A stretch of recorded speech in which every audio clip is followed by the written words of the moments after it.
because we had many people registered.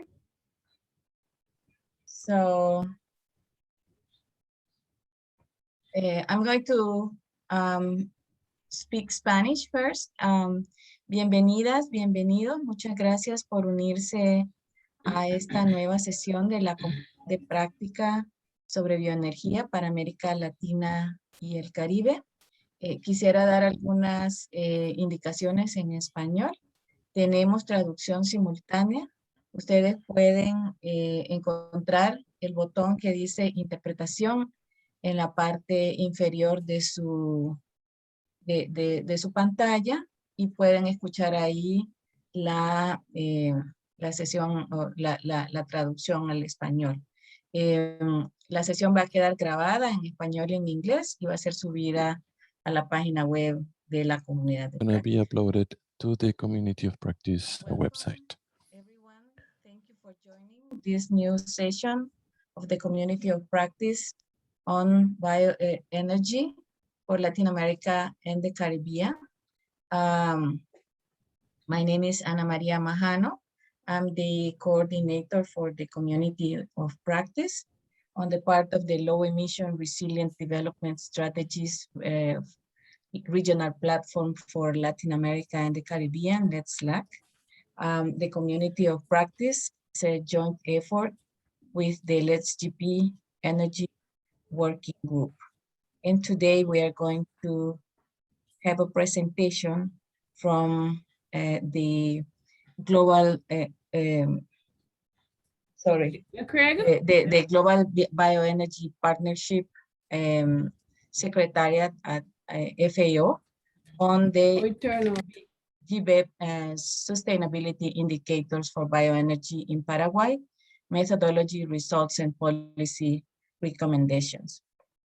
Before we start, I would like to say that we will have the presentation and the recording of the session uploaded onto the webpage of the Community of Practice. I wrote the link in the chat so that in next week you can find there the materials. So I would like to start by saying some words about the BioEnergy Community of Practice. This is a peer-to-peer learning network that, as I mentioned, is a joint initiative of Let's LAC and the Energy Working Group of Let's GBEP. It was launched in 2016 with the purpose of bringing together practitioners from different fields and different sectors to exchange experiences, to collaborate, to build capacities, to promote the development of policies, business models, and tools for sustainable bioenergy development in the Latin American and Caribbean region. Our methodology involves group learning in the Community of Practice that builds on and also supports work at the country level and produces knowledge and experiences and materials for the wider community of Let's LAC and the Let's GBEP and other networks. Please, Catherine, go ahead.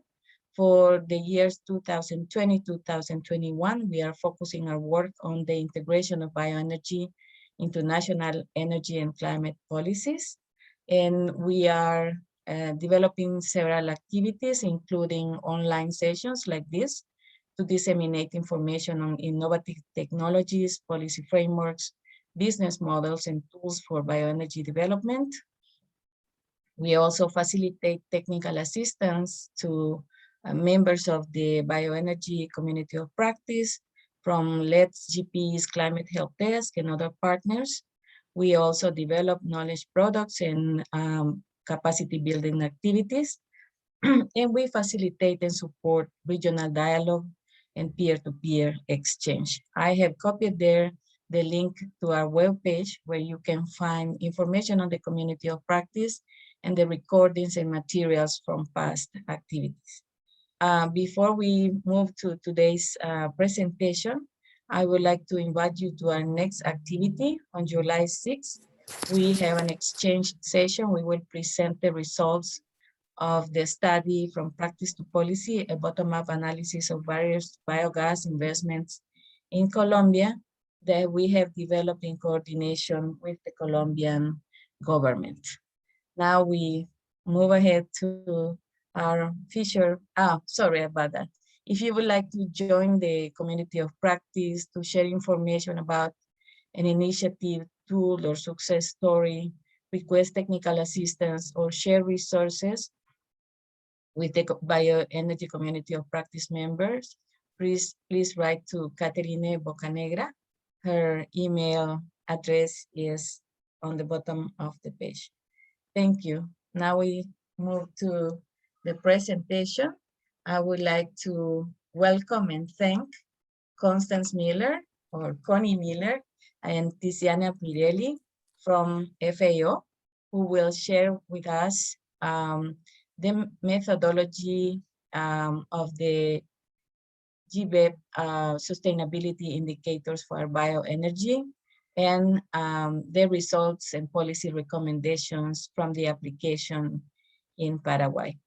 Connie is a lead technical advisor for the Global BioEnergy Partnership, member of the Secretariat of the Global BioEnergy Partnership at FAO. And Tiziana Pirelli is specialist on climate smart agriculture and bioenergy at FAO. So Connie, Tiziana, thank you very much for joining us today. Please go ahead with your presentation. Thanks very much, Ana Maria, for the introduction. As Ana Maria said, my name is Connie Miller, and I work at the Secretariat of the Global BioEnergy Partnership. I'm just going to share my screen with the presentation. Could someone let me know if they can see it? It's fine? Yes. Perfect, thank you. Okay, so as Ana Maria had said, I'm here today with my colleague Tiziana Pirelli, and we'll be talking a little bit about the sustainability indicators for bioenergy of the Global BioEnergy Partnership, or GBEP, and their implementation in Paraguay. So just a little background on the Global BioEnergy Partnership, or GBEP, before we go in and talk about the indicators. So GBEP was established, it's 15 years old, established by the G8 and has since then received renewed mandates from the G7 and the G20. We have over 80 members between our partners and observers. You can see on the map the governments that are involved in the partnership, and below some of the international organizations that are our partners and observers. Currently, Brazil is the co-chair of the partnership, and FAO is the one of the founding partners and hosts the secretariat in Rome in Italy. The GBEP focuses on sustainability of bioenergy, and we have a dedicated task force that works on sustainability. And this task force in 2011 developed the most widely recognized agreed set indicators for the assessment and monitoring of bioenergy sustainability. This set of 24 indicators covers all forms of energy, gaseous, liquid and solid, for all types of uses: transport, industrial, heating and cooking. The indicators are voluntary, they're not legally binding, and they're a very robust set of indicators. So they provide a very solid scientific basis for policy recommendations and also policy formulation. The idea of the indicators is to facilitate a harmonization of sustainability assessments across the globe. Here you can see the 24 indicators, and they're divided under the 3 of sustainable development: environmental, social, and economic. And under each one of these titles of the indicators, there is a detailed methodology and guidelines You can see here on the left is the report that was first published in 2011 with all of the methodologies. And subsequently, just last year, we published the implementation guide, which provides some extra clarifications on the methodology and attributing impacts to bioenergy. Measured over time, the indicators can show progress towards or away from a sustainable development path. And they can also represent a really good MNV tool, both for the contributions to the nationally determined contributions under the Paris Agreement. Indicator 1, as you may have seen in the last slide, is specific to GHG emissions. But more broadly, they also link very well with the sustainable development goals and can also contribute to measuring progress towards those goals and targets. Just to go into that in a little bit more deep, in 2018, we did some work looking at the linkages between the GBEP indicators and their SDGs. And from this work, we found that all of the environmental and social indicators, and also the majority of the economic pillar, are linked to one or more of the SDGs and their targets and indicators. So you can see here in the slides, it's probably quite small, but the SDG 6 on water and sanitation, the target 6.3 relates to indicator 6 of the GBEP indicators on water quality, for example, and target 6.4 relates to indicator 5 of the GBEP indicators on water use and efficiency. So the implementation of the GBEP indicators in various countries can support the data collection for the SDG monitoring at a national level. Oh, let me just go back. And here you can see that the GBEP indicators have already been implemented in 14 countries. And here is just a selection of some of the reports specifically from Latin America and the Caribbean. So here we have Colombia and Paraguay, which were implemented by FAO. We have Jamaica, Brazil, Uruguay, and also Argentina as well. So now focusing in a little bit on this implementation and more specifically on the FAO implementation of the indicators. The indicators have been implemented by FAO in 4 countries, Colombia, Indonesia, Vietnam, and Paraguay. And we'll be focusing on Paraguay here today. And the main objectives of these implementations were to create country ownership and ensure participation of all stakeholders, strengthen the capacity of national institutions to assess bioenergy sustainability through ongoing training and support, and also use the results to inform bioenergy policy making and to set the basis for monitoring of bioenergy sustainability. As I mentioned, the indicators have been implemented in Paraguay from 2016 to 2018, and I'm now going to pass on to my colleague Tiziana Pirelli, who's going to give a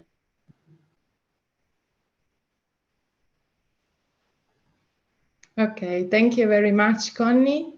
I hope you can hear me because I lost Connie. Can you hear me? Yes, Tiziana, we can hear you. Okay, thank you very much. Yes, Connie, thanks. Okay, and, yeah, no. We lost you for a second. And yes, I will briefly showcase the results of the implementation of the sustainability indicators in Paraguay. And let me start from the selection of the value chains that was done together with, in consultation with the multi-stakeholder working group that was established at the beginning of the project. The most relevant at that time bioenergy value chains in the country were forest biomass for bioenergy production and ethanol from sugarcane and maize. Please, Connie, go ahead. Okay. So regarding the forest biomass, we discovered that there is still a very high consumption of wood fuel in Paraguay, despite the fact that Paraguay is one of the country that is in Latin America, has the highest percentage, almost 98%, of rural households with having access to electricity.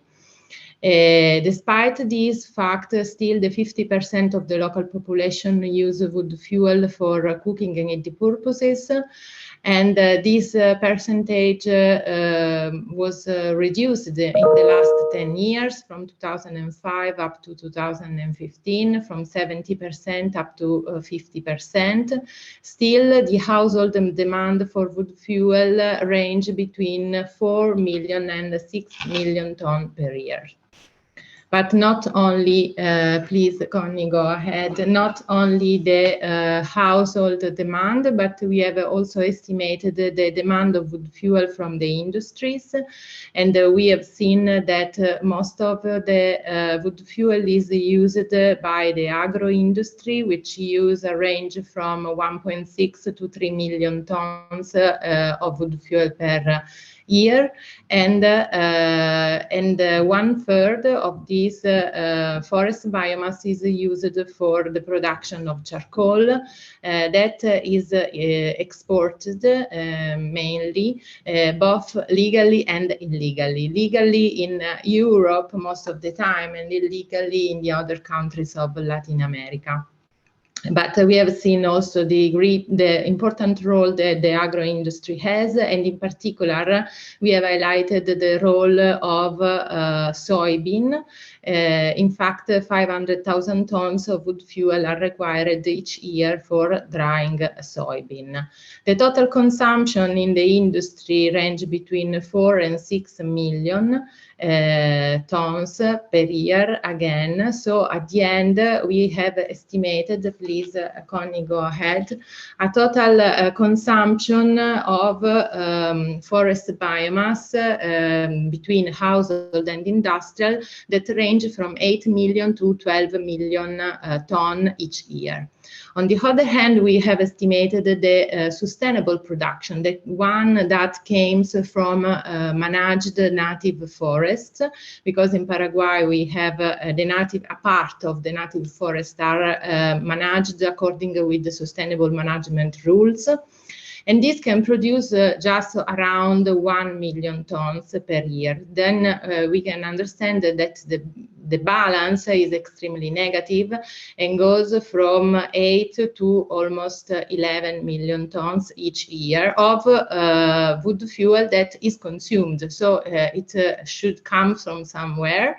And unfortunately, it comes from deforestation. So the use of wood fuel of forest biomass is one of the major drivers of deforestation in Paraguay after forest conversion to agricultural land and pastures.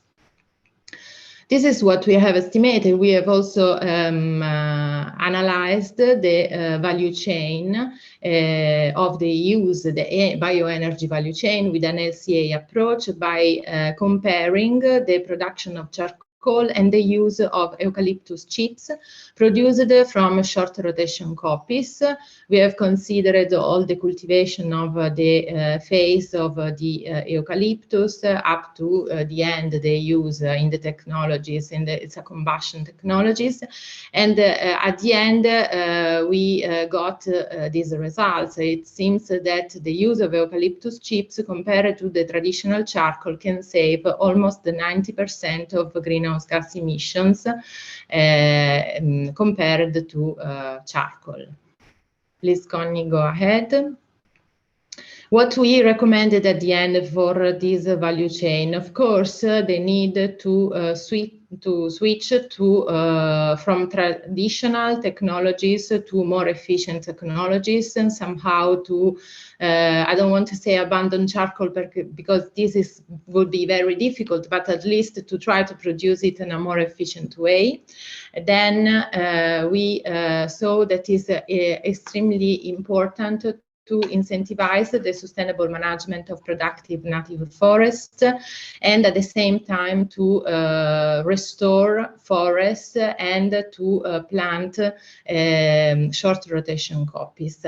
At the same time, we have also recommended the government to maximize the control over and the sanction of deforestation, as well as of the illegal trade of forest products and bee products, in a way to guarantee the traceability of biomass products.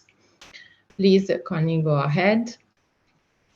Following our recommendation and the FAO, together with the local government and with the Green Climate Fund, have financed the PROESA, a project that will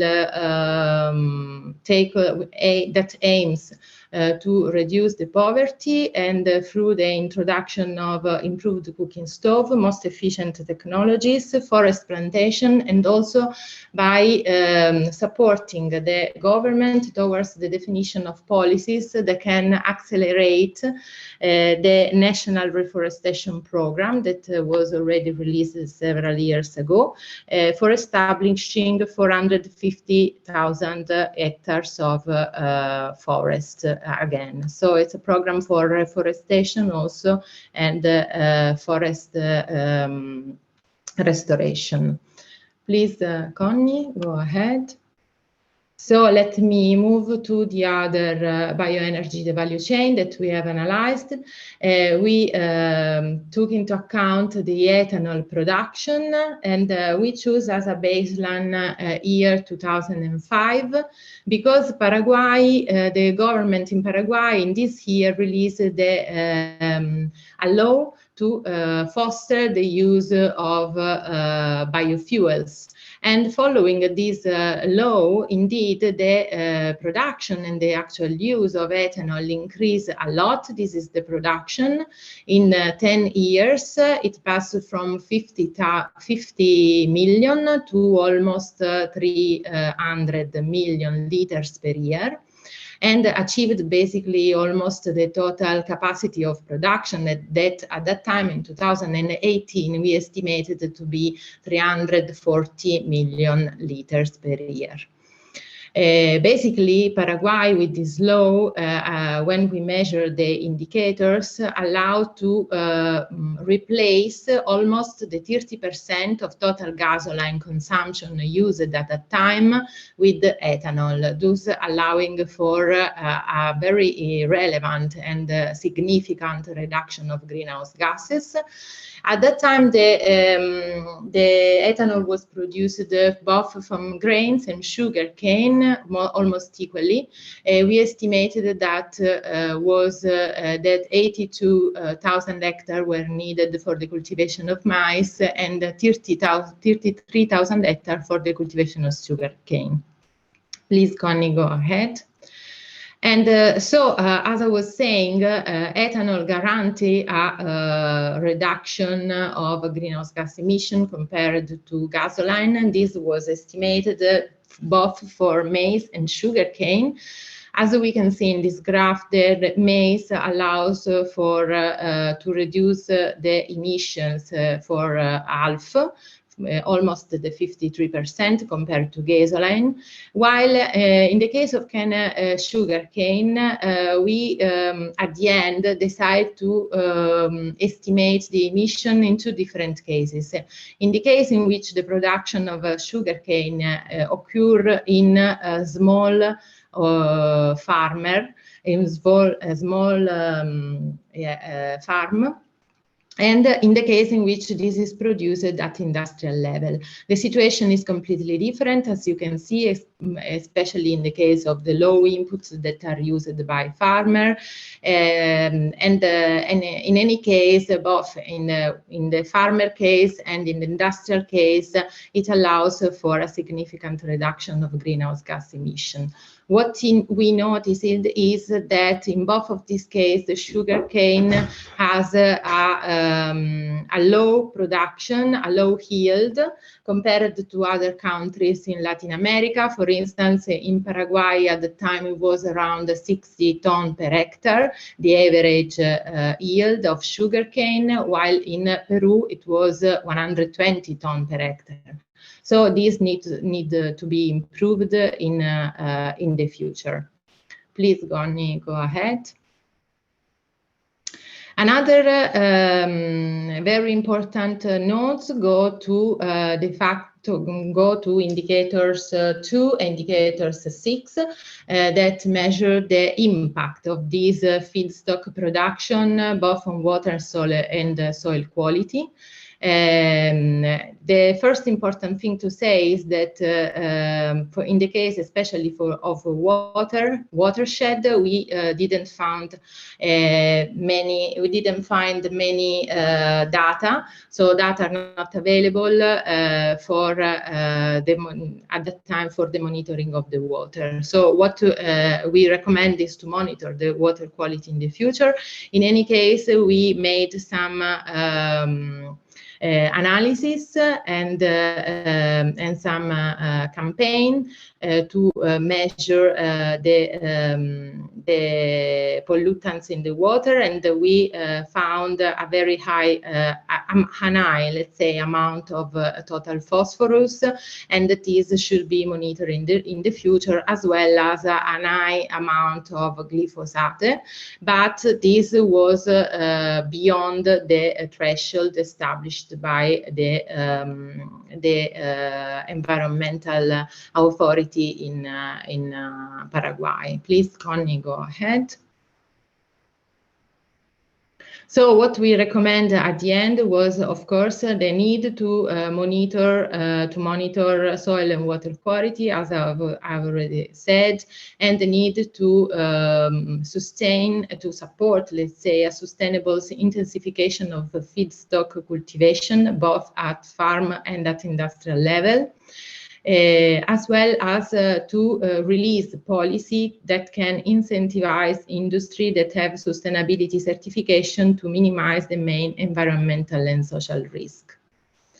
And please, Connie, go ahead. Of course, the land use change should be reduced, and we have seen that the impact of the land use change when the production of sugarcane occurs at small scale is relevant. Also, this should be taken into account.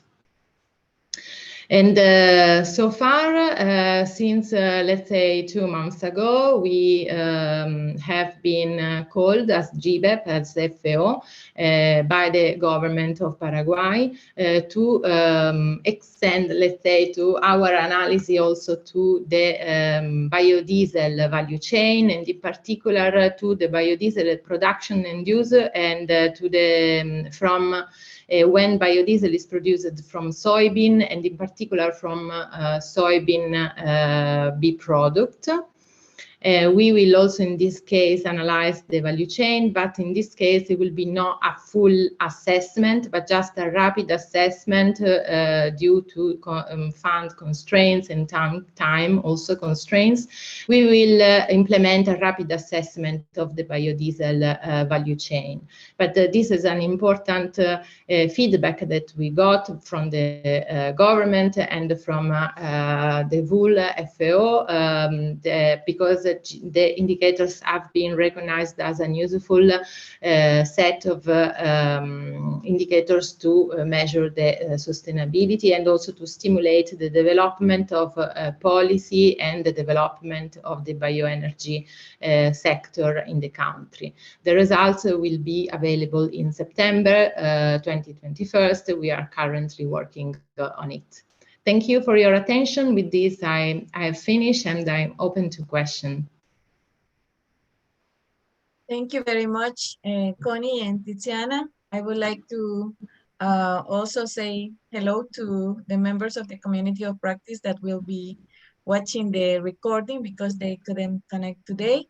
And I would like to open the microphone. There was a question already from Emiliano, but I would like to know, Emiliano, if you want to open your microphone and ask the question either in Spanish or English. Emiliano, if you want to open your microphone, please go ahead. Hi there. Thank you so much for your presentation. Basically, I wanted to know the land use changes estimations conducted for sugarcane and maize, and what are the main contributors, and what is the reason why sugarcane has so much higher land use change. Yes, Emiliano, in fact, this is something that is quite, let's say, particular in Paraguay, because basically maize is cultivated in crop rotation with the soybean and with the wheat. So the land use change that it caused was considered in the rotation. On the other hand, we have a sugarcane that has a very high impact and a different impact. I would like Connie to show the graph in which we evaluated the greenhouse gas emissions. And the land use change is different if it is considered for sugarcane, for instance, at farmer level or at industrial level. In the case of farmer level, the cultivation of sugarcane go ahead for 10 years. It was causing an incredible, an important land use change, because for 10 years, this land is allocated to sugarcane. And while in the industrial case, it is cultivated, it has a crop cycle of 5 years. So these are basically the reasons that at the end in the calculation brought to define a higher land use change in the case of sugarcane. I need a clarification. I'm not sure if possible. In case of maize, in Paraguay, the rotation means that farmers are going to plow the land, and they will prepare soil for cultivation every year. While in the sugarcane, which is more like a perennial kind of crop, the land is not being plowed every year. So the diesel use and the impact on the soil should be somehow lower than in maize. I agree with you. In fact, if you look at the graph, you can see that indeed the cultivation imply higher greenhouse gas emission compared to the land use, compared in the case of maize compared to sugarcane. And I can tell you more, because in the case of maize, in fact, the cultivation, we have accounted for all the preparation, for instance, of the soil, and so on, and the harvest as well, if I remember well. And so in the case of maize, it has an higher, let's say, importance, relevancy. And if you can see in the case of sugarcane, it is different from in small farm. We have lower input. So this is the reason why the cultivation in the case of sugarcane in farmland is lower than in when sugarcane is cultivated at industrial level, because they have higher input. I don't know if I met your point. Maybe it's me that I'm not considering very well the land use changes. So you're considering land use changes to be higher because they are for a longer time using land. I'm not sure how it's. In the case of maize, yes, the cultivation of it is cultivated in rotation, and in the 5 years period, it was calculated just 1/3 of the 5 years period. Oh, okay. Okay. Thank you. I think Alfonso also has some questions about the balance for maize. And I don't know, Alfonso, if you want to say something. Alfonso, si quieres hacer el comentario o pregunta en español, creo que Tiziana. Buenos días. Gracias. Good morning. Thank you. Thank you for the opportunity. The energy balance is the main reason to understand how the crops are doing regarding emissions. Because the energy balance considers the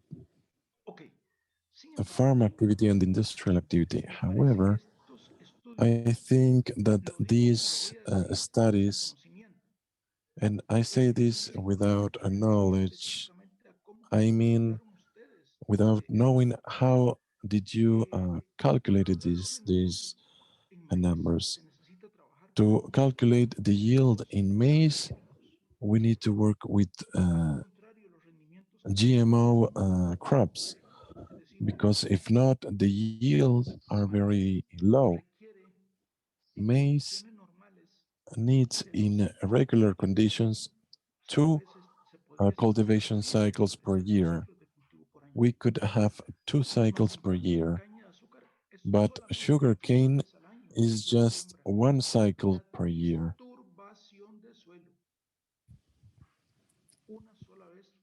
So it's just once every 5 years, the disturbance of soil. I think we should discuss more about these data. That's my personal opinion. Thank you for the opportunity. Okay, yes, thank you. If I got your point,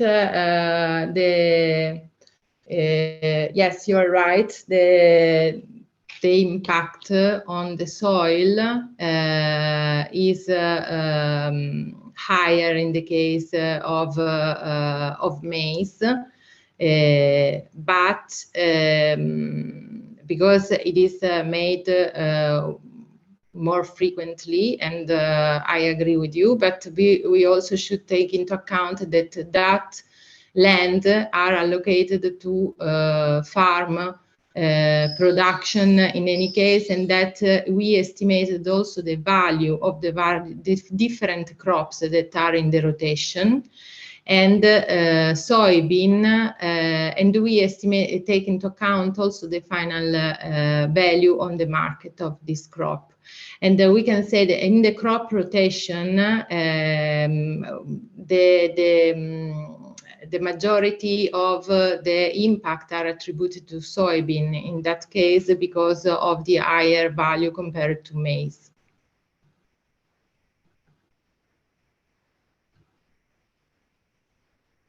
Can you hear me? Thank you.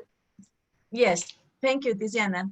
I would like to, if anyone else wants to participate, we still have some minutes for the discussion. If you can raise your hand, please. I would like to ask Connie about the methodology and the application, because you said this has been applied from 2016, 2018.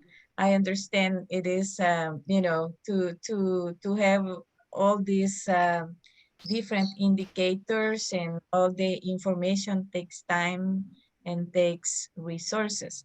So just I would like to know, you know, in if you choose one value chain, how long does it take in average to apply it, and what kind of effort is needed, and whether it is possible to do some quick check or something like that, that reduces that amount of time and effort. Thanks, Ana Maria. Yeah, so you're right. The measurement in Paraguay and Vietnam was a 2-year project, and it required, as you can see, a lot of data and a lot of primary data collection. So although it does take a long time and it requires quite a lot of resources, it also involves the capacity development of the local experts to then carry out the monitoring of the indicators in the future. And indeed, in this project that we're currently doing this year, one of the local centers of excellence who we worked with in the previous project is now carrying out the measurement this time round. So it just shows a little bit how useful the project was from that point of view. Having said that, obviously we are aware that it would be useful to have a more rapid assessment of the indicators, and that is something that we're continually working towards. So the implementation guide that we developed last year helps with that, facilitating the implementation of the indicators. And this year we are working on another FAO project looking at the rapid implementation of the indicators, which should allow for countries with limited resources and limited time to carry out the measurement of the indicators in a short time frame, so maximum 6 months, and using a multi-stakeholder approach. So the basis of all of the indicator measurement is indeed using the local stakeholders and understanding local expertise from all of the different stakeholders. And also the project in Paraguay included this multi-stakeholder working group that worked for the whole of the 2 years on the indicator measurement. And so this rapid implementation will also include element that should in some way replace some of the primary data requirements. It obviously won't be able to produce quite as detailed results, but it should give an indication of the critical areas for further research and also the critical areas where policies are required. I hope that answered your question. Yes, thank you. Thank you, Connie. We have 2 more questions. One is whether there are sustainability analysis for palm oil industrialization, the residues of palm oil industrialization for bioenergy purposes. And there is another question from Alfonso. Alfonso, ¿quieres preguntarlo de nuevo en el micrófono? About the indicators that 4 years ago FAO. Sí, gracias. Go ahead. Adelante, Alfonso. Sí, efectivamente, hace 4 años. Yes, 4 years ago, and watching this last slide, I think that it was in Paraguay where we had representatives from different countries, representatives of BioEnergy. This was organized by FAO, and we discussed these indicators from different activities in different countries: Brazil, Argentina, Uruguay, even Colombia. This was for palm oil. Uno de los compañeros que está en este chat. Efectivamente, creo que yes, I think that we had some positive results. the countries said that the indicators proposed by FAO could be used by the different countries in order to guarantee the sustainability of the production of the raw materials for biofuel, being maize or sugarcane. I think that this presentation that you've provided, it's a sequence of the results that were not presented.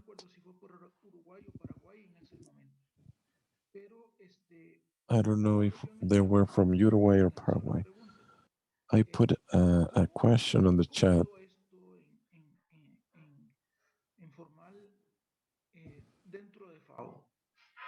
How is this, how was this recorded within FAO? Are there any critical comments on this? Thank you. Connie and Tatiana, do you want to answer those two questions about the palm oil sustainability and the one about the indicators, whether they have already been, let's say, accepted, or there are some things still to discuss?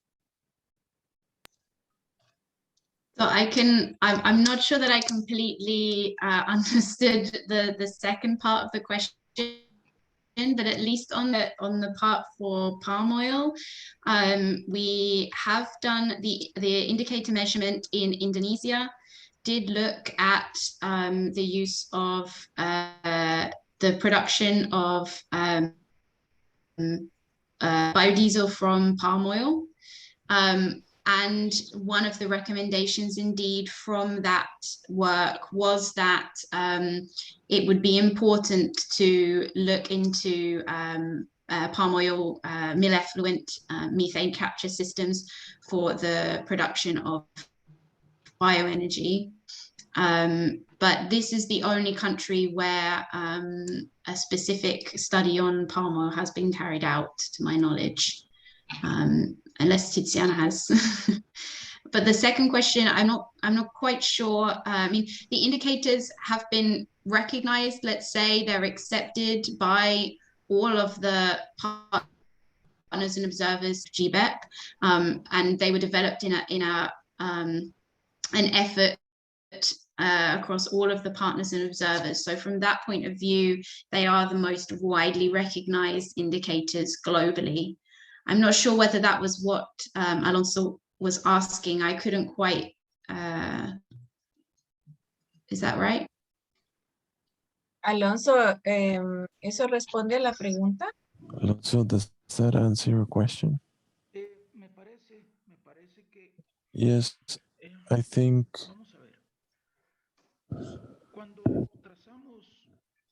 Resultados a partir de los países.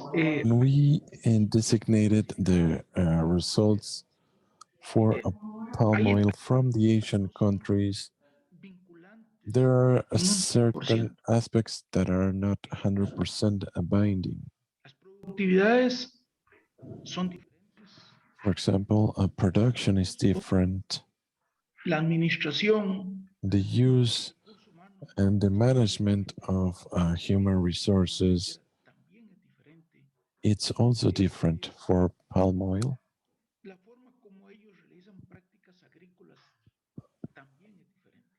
The way in which they carry out the work is different. I would say that the most similar case, and thinking about the indicators and traceability, I think the most similar one is from Colombia.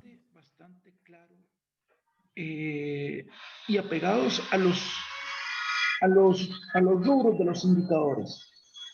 Me parece and también thinking about the indicators, I think that it would be worth it in order to reinforce these criteria we should talk to the people from Colombia to see if this is the case.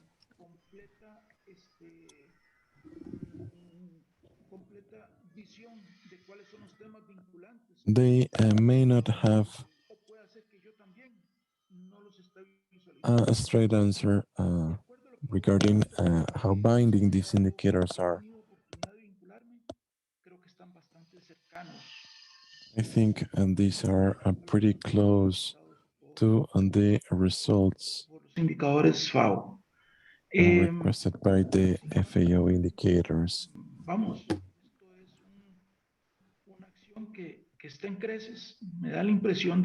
But I think that we have an opportunity to grow and to reinforce these indicators. Thank you, Alonso.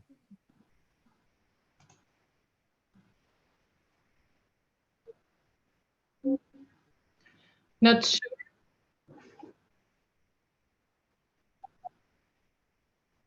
I understand that the indicators, let's say that the results of the indicators for one country, for example, Indonesia, are specific for that country that cannot be translated to other countries. And Yes, Anna Maria, yes, let me, if I may add something on this.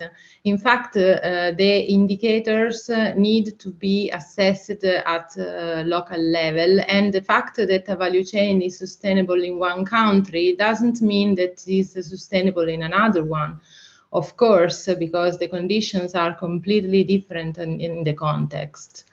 And so this is why we highlight every time in the title of our report where the indicator have been measured, implemented. In fact, if you can see, is assessment of bioethanol in Paraguay, from sugarcane, from maize, and all the condition of the context are extremely relevant in the to finalize the result. We absolutely do not want to generalize, and this is something that is embedded in the bioenergy, let's say, in bioenergy itself, because bioenergy is something that every time needs to be adapted and tailor-made to the context. And it is not something like a solar panel that can be installed everywhere. And this is let's say, the strength and the weakness of bioenergy at the same time, because it is extremely interlinked with the local context, with the different social conditions, different economic, environmental condition, availability of resources, feedstock, and so on. All these, of course, as Alonso has said, are very relevant, and we want absolutely to avoid to generalize when talking about sustainability.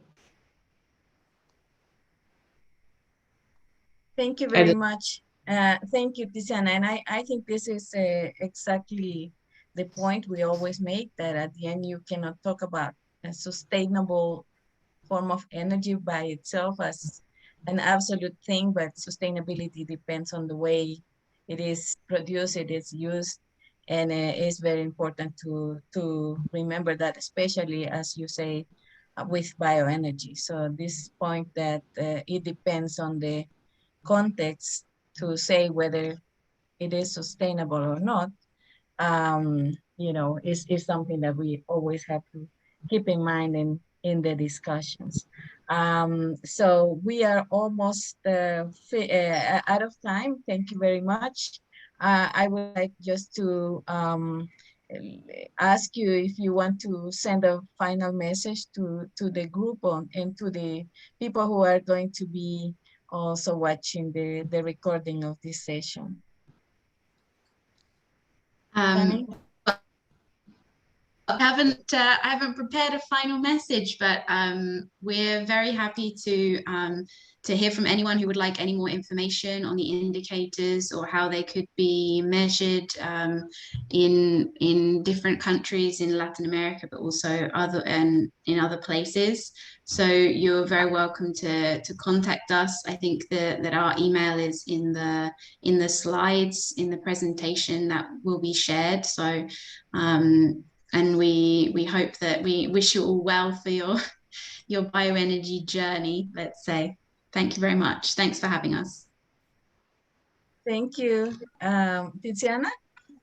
Thank you. I also haven't prepared a very last message. What is important to do to always keep in mind that sustainability needs to be monitored and need to improve according with the needs of the local population that change time by time. So it's something that is living and is evolving, continuous evolution. And we appreciate a lot this opportunity to collaborate, to exchange information and methodologies. Thank you, Ana Maria, for hosting us. Thank you very much. And I just left there the webpage, the link to our webpage where the recording will be uploaded, and the recording, the presentation, and any materials that Connie and Tiziana would like to share. There is a final comment there that hopefully we will have a follow-up question to dive deeper into the indicators. So hopefully, we can collaborate on that in the future. So thank you very much. And, thanks, Ana. We can also share all of the reports also on the indicators, not only in Paraguay but also the methodologies as well. Thank you. We can share the links on the webpage and via email with our members. So thanks again. Thank you everyone for joining. We hope you can join us on July 6th for the presentation of the report of the technical assistance on investment barriers to barriers to biogas investment in Colombia. We will send you the invitation. Thank you very much. Thanks. Bye. Bye-bye.